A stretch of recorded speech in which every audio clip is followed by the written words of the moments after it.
Absolutely anyone can spruce up their brows at home by giving them some love and attention with a quick tint and shape. Let me show you a step-by-step, quick and easy, as well as a low maintenance way to do this. You'll need a spoolie and or a lash comb, as well as an angled makeup brush, a mixing jar or pot, some cotton buds or rounds, as well as the eyebrow developer and the dye. In this case, I use RefectoCil, and you can also grab a tweezer if you do want to pluck and shape your brows afterwards. The ratio to go by is 50% dye and 50% developer.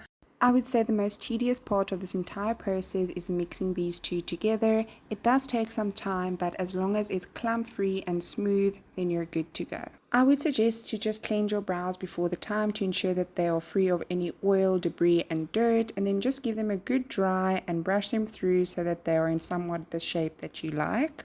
I like to start in the middle of my brow, mapping and coloring in as I go towards the ends with slow and steady motions, making sure that I do like the shape as I carry on. This is sped up quite a bit, but just to show you that I am using very small and steady strokes.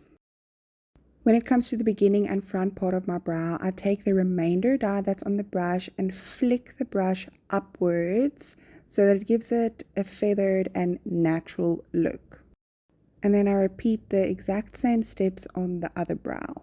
And if you do perhaps mess up like I did here, no fear. All you need to do is take a cotton bud and then just lightly wipe where you messed before it dries down, and then just carry on. I went over each brow another time. You can do this a few times depending on how bold and dark you want your eyebrows to be.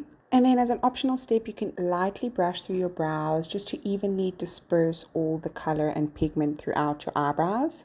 The instructions say you can wait around 5 to 10 minutes. I waited about 5 minutes as I do want a more natural and subtle finish. I didn't have any cotton rounds per se, but I did use a cotton bud and a toning pad just to wipe my brows clean. As I mentioned before, if you do want a darker, more bold finish, do leave it on for longer. It does also fade over time, so it all depends on what you prefer. Then you can just brush through your brows, and then you can see if they need to be plucked. My brows grow like something out of this world, so mine was heavy overdue, but this is my low maintenance brow routine. Should I tint my eyelashes next?